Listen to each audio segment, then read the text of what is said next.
अगर आपने पूरे साल अभी तक में मस्ती मजाक कर लिया है, आपने टाइम थोड़ा अपना बर्बाद कर लिया है, तो भी ये 50 इंपॉर्टेंट क्वेश्चंस आपके लिए जरूरी होने वाले हैं, क्योंकि ये पास तो करवाई देंगे आराम से। जो वादा किया था हमने वो निभाने का समय आ चुका है और उसकी शुरुआत हम पहले से कर चुके हैं। कक्षा 11वीं के बच्चे मांग रहे थे अपने लिए डेडिकेटेड बैच, तो हम प्रगति बैच ला चुके हैं, जिसकी लाइव क्लासेस आपके ऐप पे ऑलरेडी चल रही है। कुछ बचा था तो वो बचा था वो वादा जिसमें हमने कहा था आपसे कि हम आपकी त्रैमासिक यानी क्वार्टरली की तैयारी भी कराएंगे, और उसकी भी शुरुआत धीरे धीरे शुरू हो चुकी है। इसका पहला हिस्सा था 50 मोस्ट आईएमपी क्वेश्चंस। बारी है बायोलॉजी। तो हेलो बच्चों, मैं हूं सूरज सिंह चंद्रोल, आपका बायोलॉजी टीचर, और मैं आपका तहे दिल से स्वागत करता हूं अरिविहान के इस यूट्यूब प्लेटफॉर्म पे, जहां पे हम आज देखने वाले हैं वो 50 मोस्ट आईएमपी क्वेश्चंस जो बायोलॉजी में आपके टॉपर बनने का रास्ता बन सकते हैं। ये वो सवाल होंगे जिन्हें आपको कम से कम पढ़ के तो जाना ही जाना है। तो हमारे जितने भी चैप्टर इस क्वार्टरली एग्जाम में आ रहे हैं, उन सभी से मैं आपके लिए लेके आया हूं 50 मोस्ट इंपॉर्टेंट क्वेश्चंस। और ये वीडियो हमारा होने वाला है बाइलिंगुअल, जिसमें आपको सेम सवाल हिंदी मीडियम में भी देखने को मिलेगा, सेम सवाल इंग्लिश मीडियम में भी देखने को मिलेगा। तो क्या बोलते हो, शुरू करें? आ जाओ भाई। देखो, सबसे पहला चैप्टर हमारा यानी जीव जगत, द लिविंग वर्ल्ड। सबसे पहले इस चैप्टर के हम कुछ क्वेश्चंस देखते हैं, यहां से कैसे क्वेश्चन आ सकते हैं। अब बहुत छोटा चैप्टर है, आसान चैप्टर है, बहुत आसानी से हम यहां से क्वेश्चंस को टैकल आउट कर सकते हैं, बहुत आसानी से नंबर लिए जा सकते हैं। पहला सवाल देखो, सिस्टमैटिक्स तथा टैक्सोन को परिभाषित कीजिए। परिभाषित करने वाला सवाल है, यानी 2 से 3 नंबर में आराम से पूछा जा सकता है। दो टर्म है, दो शब्द है, एक है सिस्टमैटिक्स और एक है टैक्सोन, जिसे हमें परिभाषित करना है। मतलब क्वेश्चन क्या है, डिफाइन सिस्टमैटिक एंड टैक्सोन। 2 से 3 नंबर में आसानी से परिभाषा को लिखते हुए आप आंसर लिख सकते हो, है कि नहीं। दूसरा देखो, द्वि नामकरण पद्धति, बाइनोमियल नोमेनक्लेचर किसने दी थी? कैरोलस लिनियस ने दी थी। अब इसको परिभाषित करना है, क्या है भैया बताओ, द्विनाम पद्धति क्या होती है ये बताना है। किन्हीं दो पादपों तथा दो जंतुओं के वैज्ञानिक नाम लिखिए। वैसे तो कई सारे पादप और जंतु हमारी किताब में दिए हुए हैं, उन्हीं में से लिखना है, क्योंकि सवाल घुमा के भी पूछा जा सकता है। वो आपको ये भी बोल सकता है कि ये जो पादप है, जैसे कि आम है, शेर है, इसके बोल सकता है कि इसके आपको साइंटिफिक नाम देखने हैं, वैज्ञानिक नाम इसके लिखने हैं, तो वो भी तैयार रखना। क्वेश्चन क्या बेटा, what is binomial nomenclature, right the scientific name of any 2 plants and 2 animals. Next question, वर्ग की पदानुक्रम को परिभाषित कीजिए, यानी कि टैक्सोनॉमिक हायरार्की क्या होती है, पूछ रहा है वर्ग की पदानुक्रम क्या होता है। अब आपको पता होना चाहिए कि पूरी हायरार्की क्या है। तो 7 मेन कैटेगरीज हैं, इसमें 7 मेन कैटेगरीज हैं, उन सभी पदों के नाम क्रमानुसार लिखने भी हैं, यही तो सवाल है।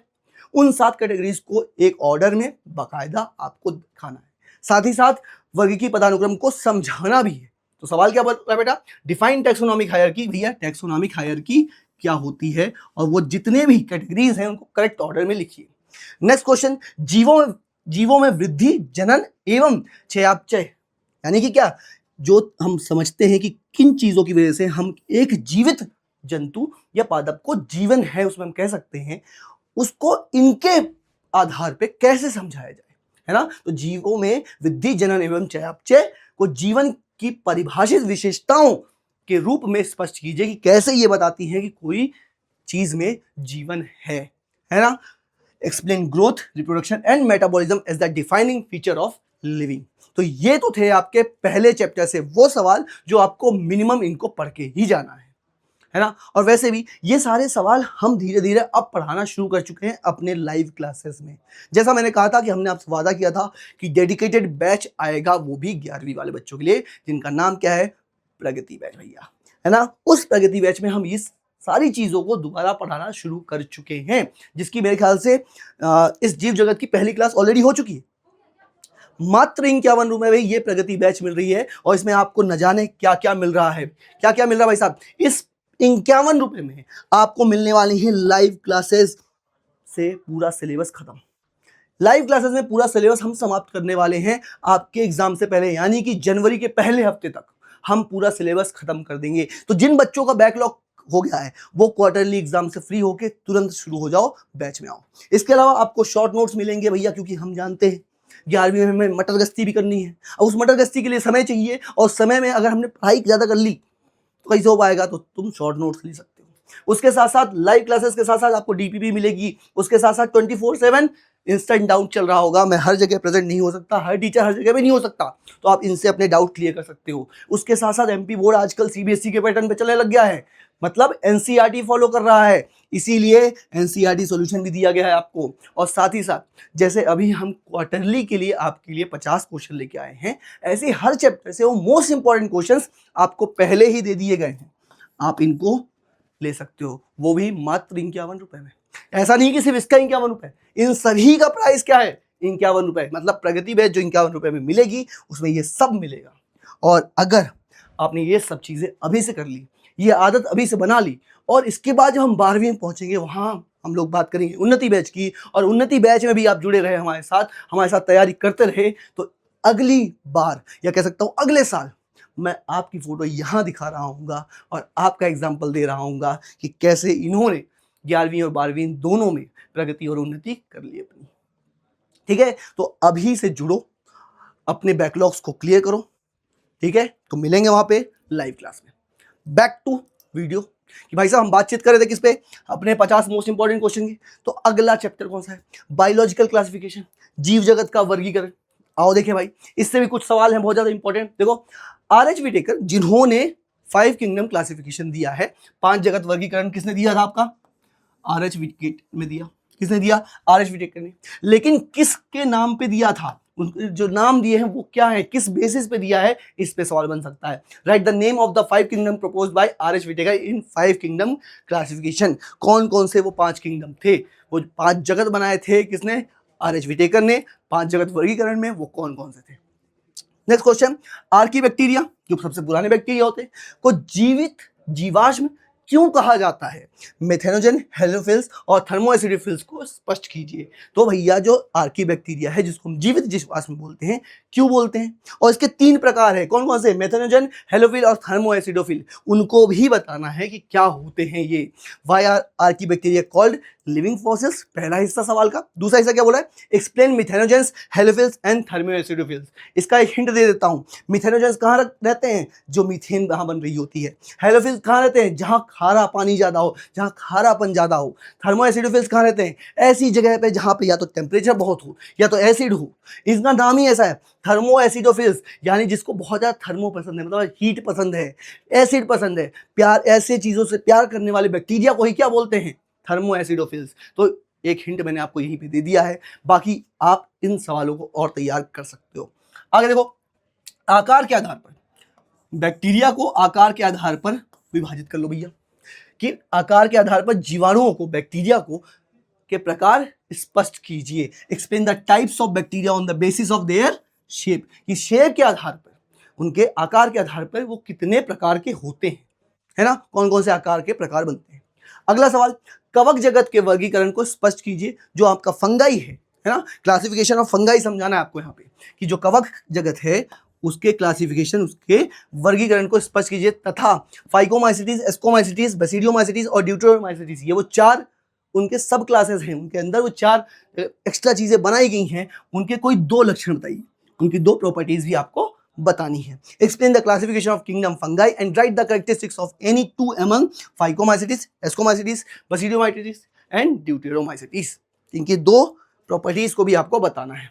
अगला सवाल देखो, लाइकेन क्या होती है भाई साहब, भैया लाइकेन क्या है, इसमें पाए जाने वाले घटकों के मध्य संबंध को स्पष्ट कीजिए और इसके कोई 2 आर्थिक महत्व भी लिखिए। भैया व्हाट इज लाइकेन, सबसे पहले आपको क्या बताना है, लाइकेन क्या है, उसके बाद आपको इसके रिलेशनशिप को बताना है, इसके जो कंपोनेंट्स हैं, इस 2 चीजों से मिलकर बनती है, उस रिलेशनशिप को हम क्या बोलते हैं। साथ ही साथ इसकी इकोनॉमिक इंपॉर्टेंस भी समझानी है कि ये दुनिया में क्यों जरूरी है भैया। इसका एक इंपॉर्टेंस तो ये है कि ये पॉल्यूशन का इंडिकेटर है, कहीं पे ज्यादा पॉल्यूशन होता है तो ये वहां उगती ही नहीं। अब दूसरा तुम खोज लो किताब में। आगे देखो, अगला सवाल, वायरस, विषाणु और माइक्रोप्लाज्मा और साइनोबैक्टीरिया के बारे में समझाइए। मतलब आपको यहाँ पे 4 चीजें हैं, उनके बारे में एक एक लाइन, 2-2 लाइन लिखनी है। कौन कौन सी, वायरस, वायरॉइड्स, माइक्रोप्लाज्मा और साइनोबैक्टीरिया, इन चारों के बारे में थोड़ा थोड़ा समझाना है। अगला सवाल देखो, नेक्स्ट सवाल, आकार के आधार पर जीवाणुओं के प्रकार स्पष्ट कीजिए। ये क्वेश्चन तो ऑलरेडी हो गया यार, explain the type of bacteria on the basis of their shape, ये ऑलरेडी हो चुका है, चलो कोई बात नहीं। अगला सवाल देख लो, अगला सवाल क्या देखो, प्रोटिस्टा के मुख्य विशेषताएं लिखी। जो भैया प्रोटिस्टा होती है उसकी मुख्य विशेषताएं क्या होती हैं, write the main characteristics of protista. अब प्रोटिस्टा को हम क्या बोलते हैं, एक ऐसा जगत है जो भैया अलग ही चल रहा है, इस जितनी भी चीजें कहीं और फिट नहीं होती वो यहां डाल दी जाती हैं। इसके बारे में आपकी कुछ मुख्य विशेषताएं, इसकी मुख्य मेन कैरेक्टरिस्टिक्स को आपको समझाना है। अगला सवाल देखो, अब आएंगे हम प्लांट किंगडम पे यानी पादप जगत पे। अब जब जो आर.एच. विक्केकर ने 5 जगत वर्गीकरण दिया था उसमें 3 जगत तो अलग हो गए, 2 जगत पे अलग अलग चैप्टर दिया हुआ है हमारी किताब में, पादप जगत और जंतु जगत यानी प्लांट किंगडम और एनिमल किंगडम। तो इनके बारे में भी हमें बातचीत करनी है। देखो, शैवालों में यानी एल्गी में के वर्गीकरण का आधार लिखते हुए क्लोरोफाइसी, फियोफाइसी, रोडोफाइसी की विशेषताएं स्पष्ट कीजिए। अब जो आपकी के शैवाल हैं इनको उनके रंग के आधार पे हमने बांट रखा है कि उसमें कौन सा पिगमेंट प्रेजेंट होता है, उसके आधार पर हमने बांट रखा था, उसकी को आपको यहां समझाना है। साथ ही साथ क्लोरोफाइसी, फियोफाइसी और रोडोफाइसी की विशेषताएं भी आपको बतानी है। क्वेश्चन क्या भैया, state the basis of classification. Basis of classification क्या है, उसमें पिगमेंट कैसा है, कैसा कलर दिखता है उस एल्गी का। साथ ही साथ आपको डिस्टिंग्विश फीचर बताने हैं किसके, क्लोरोफाइसी के, फियोफाइसी के और रोडोफाइसी के। क्लियर। अगला सवाल, एक बीजपत्री तथा द्विबीजपत्री पादपों में अंतर देखिए। अब पादप जगत को हमने जब हम एंजियोस्पर्म में जाते हैं वहां पे 2 हिस्सों में तोड़ रखा है, मोनोकोटिलिडन्स, डाइकोटिलिडन्स, यानी कि एक बीजपत्री और द्विबीजपत्री। इसके बीच में अंतर क्या है ये आपको समझाना है। क्लियर। अगला सवाल देखो भैया, टेरिडोफाइटा को संवहनी क्रिप्टोगैम्स क्यों कहा जाता है। अब पादप जगत का एक हिस्सा है टेरिडोफाइटा, इसको हम वेस्कुलर क्रिप्टोगैम्स बोलते हैं। क्यों बोलते हैं, क्योंकि ये पहला था जिसके शरीर में क्या देखने को मिलते, जाइलम और फोइलम टिश्यू देखने को मिले थे, इसीलिए हम इसको क्या बोलते थे, वेस्कुलर क्रिप्टोगैम्स कहते थे। नेक्स्ट देखो, ब्रायोफाइटा को पादप जगत का उभयचर क्यों कहा जाता भैया, स्पष्ट कीजिए। क्योंकि ये वही पादप हैं जो पहली बार जमीन पे आए थे, लेकिन इनको बहुत ज्यादा पानी पे डिपेंडेंट रहना पड़ता था, इसीलिए हम इसको क्या बोलते हैं, उभयचर। उभयचर मतलब बेटा आपका amphibians. Why bryophyta is called amphibians of the plant kingdom, यही आपको एक्सप्लेन करना था। नेक्स्ट देखो, अगला सवाल कहां से आएगा, एनिमल किंगडम से, यानी कि प्राणी जगत या जिसको आप जंतु जगत भी बोलते हो। देखो, प्राणी जगत के वर्गीकरण का आधार लिखिए, किस आधार पे हमने प्राणी जगत को तोड़कर रखा हुआ है। What is the basis of classification of animal kingdom. Animal kingdom को और हिस्सों में तोड़ा गया है, किस आधार पे तोड़ा गया है ये आपको बताने हैं। संघ, एनिलिडा, ऑर्थोपोडा, मोलस्का तथा एकाइनोडर्मेटा के प्रमुख लक्षण उदाहरण सहित लिखिए। Right the main characters of phylum Annelida, arthropoda, Mollusca and echinodermata. अब ये जो चैप्टर है भाई, इसमें एग्जाम्पल भरे पड़े हैं, आपके 10 फाइलम हैं। 10 फाइलम में से सवाल कहीं से भी पूछा जा सकता है, लेकिन मेरा अंदाजा ये है कि वो सवाल पूछेगा तो लगभग इन्हीं 4 आपके संघ से पूछेगा, इन्हीं 4 फाइलम से ज्यादा पूछने की संभावना रहेगी। ऐसा नहीं, मैं ये बिल्कुल नहीं कहूंगा कि इन्हीं 4 से आएगा, क्योंकि संघ 10 है। अब आपका टीचर हर स्कूल का अलग है, कोई टीचर यहां से बना लेगा, कोई टीचर वहां से बना लेगा, लेकिन ज्यादातर संभावनाएं, ज्यादातर चांसेस कहां से रहेंगी, यहां आने से। बाकियों को थोड़ा थोड़ा पढ़ लेना, लेकिन इनको चारों को तो डिटेल में जरूर पढ़ लेना। जिसमें से देखोगे तो ऑर्थोपोडा वाले सबसे बड़ा संघ है, सबसे बड़ा फाइलम है। उस सेकंड नंबर पे कौन सा आता है, मोलस्का वाला, है ना। तो इन दोनों को तो जरूर पढ़ लेना, भूलना ही मत। नेक्स्ट क्वेश्चन देखो बेटे, वर्ग मत्स्य, उभयचर, सरीसृप, पक्षी तथा स्तनधारी के प्रमुख लक्षणों को सारणीबद्ध वर्णन कीजिए। अब देखो, जो हमारा मैमेलिया संघ है, जो हमारा मैमेलिया संघ है, स्तनधारी वाला जो संघ है, उसको भी हमने 5 हिस्सों में तोड़ रखा है। कौन कौन से हिस्सों में, उनको किस वर्ग में बांटा है, मत्स्य वर्ग में, उभयचर में, सरीसृप में, पक्षियों में और स्तनधारियों में, है ना।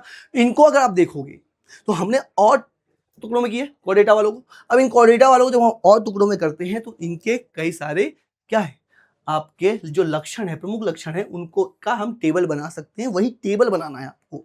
नेक्स्ट क्वेश्चन देखो, कशेरुकी उपसंघ के प्राणियों के कोई 3 मूलभूत लक्षण लिखिए। मतलब right any 3 basis characteristics feature of animals of the sub phylum vertebrata. Vertebrata के आपके क्या लिखने हैं, लक्षण लिखने। किसी भी को भी वर्टिब्रेटा का हिस्सा बनने के लिए उसके पास क्या क्या होना चाहिए, ये आपको समझाना है।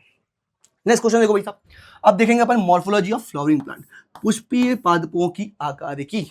किसी भी पादप को हम जब बाहर से देखते हैं वो कैसा दिख रहा है, वही क्या कहलाती है, उसकी आकारिकी कहलाती है। जैसे कि मेरे पास 2 हाथ है, हर इंसान के पास 2 हाथ होंगे, 3 किसी के पास हो जाए तो म्यूटेशन हो गया वो, लेकिन आकार की किसी भी एक इंसान की क्या है कि उसके पास 2 ही हाथ होंगे। ऐसे ही जो चीज आप आंखों से देख के किसी पादप के बारे में बता पाओ वो उसकी क्या होती है, मॉर्फोलॉजी होती है, आकार की होती है। जिसमें पहला सवाल क्या है, जड़, पत्ती तथा तने के कार्य लिखिए। किसी भी पौधे के रूट्स, लीफ और स्टेम के क्या फंक्शंस होते हैं ये बताने हैं आपको। अब मेरे ख्याल से इसके लिए आपको किताब उठाने की जरूरत नहीं पड़ेगी, आप सब इन तीनों के फंक्शंस लिख सकते हो 2-2। आगे देखो, पर्ण विन्यास, किसी भी पेड़ में उसकी पत्तियां कैसी हैं, किस तरीके से लगी हुई हैं, उसी को हम क्या बोलते हैं, पर्णविन्यास यानी फिलोटैक्सी बोलते हैं। तो वही पूछ रहा है कि उससे आप क्या समझते हैं, इसके प्रकार लिखिए। What do you understand by phyllotaxy and right it's type. Next question भैया, जड़, पत्ती तथा तने के रूपांतरण को उदाहरण सही समझाइए। भैया modification of roots, leaves and stem समझाना है। जैसे कि स्टेम का मॉडिफिकेशन एक क्या है, आलू, फूड स्टोर करने के लिए, खाने को संग्रहित करने के लिए स्टेम का ही, तने का एक हिस्सा फूल के बड़ा हो जाता है, वही कहलाता है आलू। तो ऐसी चीजों को आपको एक्सप्लेनेशन के जरिए, कैसे, एग्जाम्पल के जरिए आपको समझाना है। नेक्स्ट देखो, जालिकावत शिराविन्यास यानी कि रेटिकुलेट वेनेशन और समांतर शिराविन्यास, पत्तियों में उनकी वेन्स जो है किस तरीके से अरेंज हैं उसके ऊपर भी हम पत्तियों को डिवाइड कर सकते हैं। तो उनके बीच में आपको 3 अंतर लिखने हैं। क्या 3 अंतर लिखने हैं। जैसे कि रेटिकुलेट वेनेशन किस में देखने को मिलता है आपको, द्विबीजपत्री में। पैरेलल वेनेशन किस में देखने को मिलता है, एक बीजपत्री में। तो एक एग्जांपल तो मैंने यही दे दिया आपको, एक अंतर मैंने आपको यही बता दिया, 2 आपको और ढूंढने हैं। अगला सवाल देखो भैया, सरल पत्ती, सिंपल लीफ व संयुक्त पत्ती में कोई 4 अंतर लिखिए। आपको डिफरेंस करना है सिंपल लीफ में और कंपाउंड लीफ में। अब इसके बीच में एक सिंपल अंतर, अगर एक तने पे सिंगल पत्ती अकेली प्रेजेंट है तो वो क्या हो जाती है, सिंपल लीफ, लेकिन गुच्छे प्रेजेंट हो जाती है तो कंपाउंड लीफ। एक मेन अंतर यही है, जाके ढूंढो और बाकी अंतरों को लिखो। इसके बाद दलपुंज विन्यास, एस्टिवेशन किसे कहते हैं भाई साहब, जो आपका गाइनोशियम है, जो आपका गाइनोशियम है, फ्लावर में यानी फूल के अंदर जो आपका मादा का अंग है, फीमेल पार्ट है, उसके अरेंजमेंट को ही क्या बोलते हैं, aestivation. What is aestivation, right it's type. अगला क्वेश्चन, बीजांडन्यास यानी प्लासेंटेशन को परिभाषित कीजिए, इसके प्रकार लिखिए। Define placentation and right its types. ठीक है, आगे देखो, anatomy of flowering plant, anatomy of flowering plant, Pushpi पादपों का शरीर, इसको अंदर से देख रहे हैं हम लोग, कहां से, अंदर से देख रहे हैं, यानी कि अब हम प्लांट को काट के उसके अंदर झांकेंगे, उसके अंदर क्या क्या प्रेजेंट है। रंध्र, स्टोमेटा को परिभाषित कीजिए और इसके 2 कार्य लिखिए कि भाई स्टोमेटा क्या होता है, उसके क्या कार्य होते हैं। अगला सवाल, खंभ पैरेंकाइमा और स्पंजी पैरेंकाइमा को स्पष्ट कीजिए। एक्सप्लेन पैलिसेड पैरेंकाइमा और स्पंजी पैरेंकाइमा। जो आपकी पत्ती होती है उसको आप जब काटते हो तो उसके अंदर 2 तरीके की ऊतक प्रेजेंट हैं, उन ऊतकों के बारे में आपको समझाना है। एक बीजपत्री तथा द्विबीजपत्री के तने में अंतर लिखिए। पहले हमने क्या देखा था कि एक बीजपत्री और 2 बीजपत्री के बीच में अंतर रखना था, इस बार उसके तने में क्या अंतर है ये आपको बताना है, उसके तने के अंतर बताने हैं। किसके, मोनोकॉट और डाइकॉट की स्टेम के बीच में डिफरेंस क्रिएट करना है। नेक्स्ट क्वेश्चन, एक बीजपत्री द्विबीजपत्री के जड़ में अंतर लिखिए। तना लिखा, उसी का दूसरा हिस्सा है रूट में। डाइकॉट और मोनोकॉट रूट के बीच में डिफरेंस क्रिएट करना है आपको। ठीक है, ऊतक तंत्र, जो हमारे पादप हैं उनके अंदर जो ऊतक तंत्र है, टिश्यू सिस्टम है, उसके प्रकारों को संक्षेप में समझाना है हमें। कहें तो 3 टाइप के होते हैं, कौन कौन से, एपिडर्मल, ग्राउंड और वेस्कुलर। इनके बीच में आपको तरीके से कह सकते हैं डिफरेंस भी क्रिएट करना है और इसको प्रॉपर समझाना भी है कि क्या होता है। ऐसे ही और भी ऊतक प्रेजेंट है, और भी टिश्यू है, जैसे कि जाइलम और फ्लोएम, इसके घटक समझाने हैं, किन किन कंपोनेंट से मिलकर बना होता है। नेम द कंपाउंड्स, या कह सकते हैं components of xylem and phloem. दोनों में 4-4 हैं, इसके 4 हैं, इसके भी 4 है, वही 4-4 आपको लिखने हैं। अगला सवाल देखो, सरल ऊतक, सिंपल टिश्यू के प्रकार लिखिए कि भाई साहब right the types of simple tissue. जो सिंपल टिश्यू हमारे प्लांट किंगडम में पाए जाते हैं, किसी भी प्लांट में पाए जाते हैं, वो आपको लिखने हैं। अगला, द्विबीजपत्री डाइकॉट स्टेम, द्विबीजपत्री पत्ती यानी कि डाइकॉट लीफ, और एक बीजपत्री पत्ती यानी कह सकते हैं डाइकॉट लीफ और मोनोकॉट लीफ के बीच में आपको उसकी संरचना, उसके आकार के ऊपर आपको बात करनी है, उसके इंटरनल जो स्ट्रक्चर्स हैं उसमें क्या डिफरेंस है वो आपको समझाने हैं। अगला सवाल देखो भैया, अब आएंगे अपन सबसे छोटा चैप्टर। हमारे जितने भी चैप्टर क्वार्टरली में आ रहे हैं और आपके त्रैमासिक में आ रहे हैं, इसमें सबसे छोटा चैप्टर यही है, 4 पन्ने का ही, है ना। ये लगभग हमारे पहले चैप्टर के बराबर है, उससे भी कम चीजें हैं इसमें। पहले बहुत सी चीजें हुआ करती थी इसमें, लेकिन सब कुछ हटा दिया गया है। अब सिर्फ और सिर्फ फ्रॉग बचा है इसमें, और वहीं से सवाल पूछे जाएंगे। देखो, व्हाट इज एन ऑर्गन, पहली बात तो ये ऑर्गन क्या होता है ये समझाओ। Explain the organisation of different tissues in organ with a suitable example, ये समझाना है आपको, ठीक है। कि भैया साहब पहली बात तो अंग क्या होते हैं ये समझाओ, और उपयुक्त उदाहरण देना। उदाहरण आप किसका दे सकते हो, मेढक का। नेक्स्ट क्वेश्चन, मेढक की बाह्य संरचना का वर्णन कीजिए कि भैया मेढक बाहर से कैसा दिखता है। अगर आप किताब पढ़ोगे उसमें प्रॉपर एक पैराग्राफ लिखा है कि उसका बाह्य संरक्षण कितना है, उसकी बाहरी संरचना कैसी है, इस पे पूरा एक पैराग्राफ दिया हुआ है। अगला देखो, मेढक में श्वसन की क्रियाविधि को समझाइए। जो मैकेनिज्म है किसका, मेढक में श्वसन का, कह सकते हैं mechanism of respiration in frog, वो आपको समझाना है। अब चलते हैं अगले चैप्टर पे, और ये होने वाला है आपका आखिरी चैप्टर। और ये चैप्टर बहुत ज्यादा इंपॉर्टेंट रहेगा, इसलिए इंपॉर्टेंट रहेगा कि इसको जिसने 11वीं में अच्छे से पढ़ा, इसको जिसने भी 11वीं में अच्छे से पढ़ा, उसकी 12th सेट है। ये बहुत बड़ा बेसिस है, आधार है 12वीं के सिलेबस का। सिर्फ ये नहीं, इस यूनिट के 3 चैप्टर्स, उसमें से सबसे जरूरी ये नहीं पढ़ोगे तो बाकी दोनों और नहीं समझेंगे। तो जीवन की इकाई जो कोशिका है, उसमें सवाल कौन कौन से आएंगे। देखो, कोशिका सिद्धांत, सबसे पहले सेल थ्योरी। सेल थ्योरी के 3 हिस्से हैं और 3 साइंटिस्टों ने मिलकर दिया है। वैसे 2 मेन साइंटिस्ट थे, पर एक छोटे सा साइंटिस्ट और है, उन्होंने मिलकर दिया है। उन साइंटिस्टों के नाम और बाकी चीजें भी आपको याद होनी चाहिए। तो define cell theory and name the scientist who proposed it, इस पे सवाल बनने के चांसेस बहुत रहेंगे।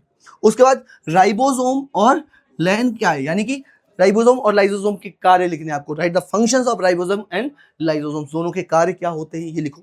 नेक्स्ट देखो, माइटोकॉन्ड्रिया को कोशिका का पावर हाउस कहा जाता है, क्यों कहा जाता है, और साथ ही साथ इसकी संरचना आपको समझानी, डायग्राम बनाना है इसका डायग्राम बनाना पड़ेगा, है ना।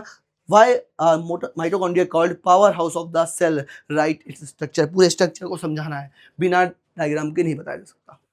अगर इसको कर रहे हो, इसके साथ साथ क्लोरोप्लास्ट का और कर लेना। दोनों के डायग्राम सेम है, दोनों के तरीके सेम है, तो बहुत आसानी से हो सकता है। अगला सवाल देखो, प्रोकैरियोटिक कोशिका और यूकैरियोटिक कोशिका, दोनों में अंतर लिखने हैं आपको, यानी प्रोकैरियोटिक सेल और यूकैरियोटिक सेल्स के बीच में डिफरेंस लिखने हैं। पादप कोशिका तथा जंतु कोशिका, ऐसे ही प्लांट सेल और एनिमल सेल के बीच में भी डिफरेंस लिखना है। तो ये डिफरेंस बहुत जरूरी है भैया। आगे देखो, तरल मोज़क मॉडल, जो आपकी प्लाज्मा मेम्ब्रेन है, उसको का डायग्राम बनाना है और समझाना है। उसको कहते कैसा है, तरल मोज़ेक मॉडल, यानी फ्लूइड मोज़ेक मॉडल कहा जाता है उसको समझाना है आपको। विथ डायग्राम समझाओगे तो बेस्ट रहेगा। उसके बाद प्लास्टिड के प्रकार लिखिए, भाई प्लास्टिड के प्रकार क्या होते हैं। उसके साथ साथ जो आपका हरित लवक है, क्लोरोप्लास्ट है, उसकी संरचना संक्षेप में समझाइए। चलो, पीछे बोल दिया था मैंने, लेकिन यहाँ भी समझाने को बोला गया है, तो ये भी समझाना जरूरी है।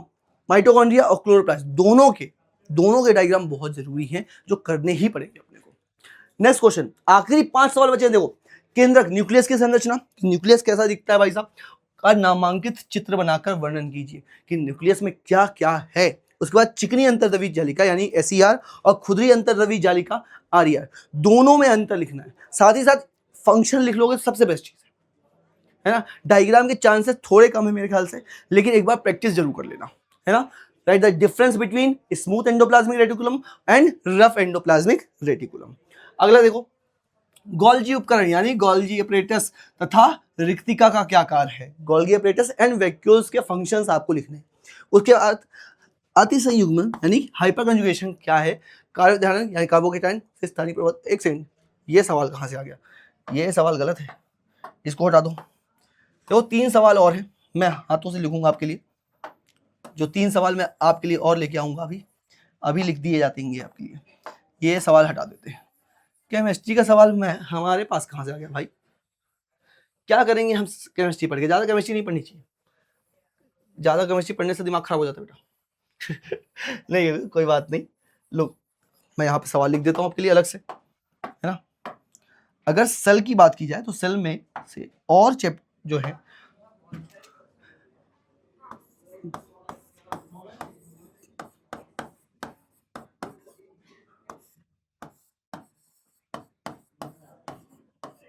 परिभाषित करिए भैया, किसको किसको परिभाषित करना है हमें।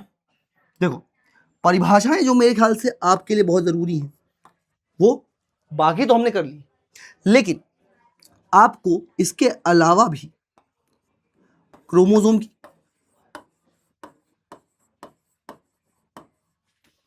उसके ऊपर न्यूक्लियोलस की,